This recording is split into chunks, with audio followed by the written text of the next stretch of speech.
හොඳයි බලමු කොහොමද ඩික්ලයින් සෙටප් එකක් කරන්නේ කියලා. මේක අද මෙන්න ඩික්ලයින් බෙන්ච් එකට එන්න නැත්නම් ඩික්ලයින් බෙන්ච් ප්‍රෙස් එක කරන අන්නේ ස්ටේෂන් එකට එන්න. හොඳයි මේකට ඇවිල්ලා ඔය කරන්න ඕනේ පළවෙනිම දේ තමයි ඉස්සලා මූවමන්ට් එක මිමික් කරගන්න ඕනේ.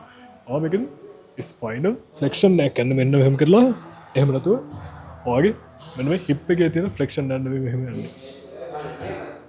එහෙම සීන් එකක් නෙමෙයි යන්නේ. එහෙනම් හිතලම අපර් බෑක් එකේ ඉඳන් මෙන්න මෙහෙම කරලා නවාගෙන උඩට එන්න.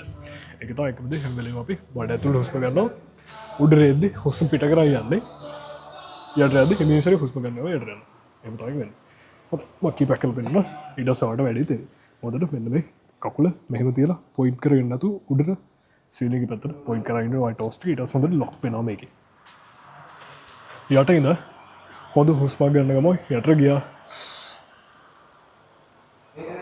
සම්පූර්ණ ස්පයින් එක කෙලින් කරා ස්පයින් එක රවුන්ඩ් කරන වක් කරගෙන උඩට ආවා. ඒක තමයි මෙතනදි වෙන්නේ.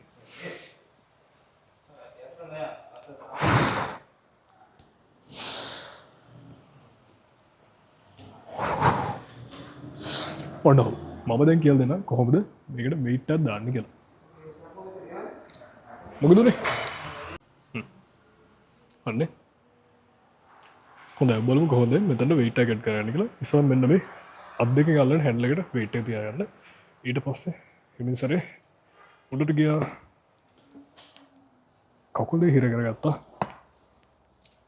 අනික අතින් සපෝට් එක අරගෙන මෙන්න කරලා ඔයගේ චෙස්ට් එක උඩට ගත්තා.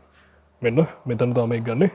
මෙතෙන් තියන්නේ ඒ වගේම උඩට එද්දි මූවමන්ට් එක ක්‍රන්ච් එද්දි මෙන්න පපුව උඩ තියෙන වෙයිට් එක මෙහෙට රෝල් ඩවුන් කරනවා හිම වෙද්දි ගුරුත්වය වැඩ කරන විදිහත් එක්කලා වාට චැලෙන්ජ් එකක් තියෙනවා මෙන්න මේ වෙයිට් එක තියෙනවා. ඒක කරන්න එපා. එකෙන් ඔයිඩෙන් හැවෙලෙන් පපුවට උඩට තද කරගෙන ඉන්න.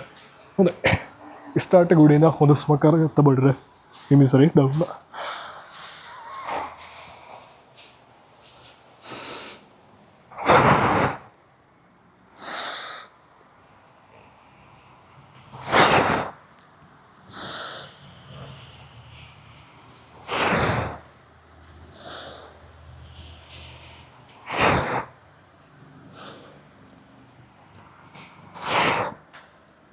ඔන්න ඔහම මේකත් අනික් මූවමන්ට්ස් වගේම තමයි ෆේලියර් වෙන ගහන සාමාන්‍යයෙන් රෙප් රේන්ජ් එක 4 8 ඔය වගේ අතර පාර්තරයක ඇබ්සොලූට් කියලා වැඩි රෙප් රේන්ජස් යන එක තේරුම් ගන්න.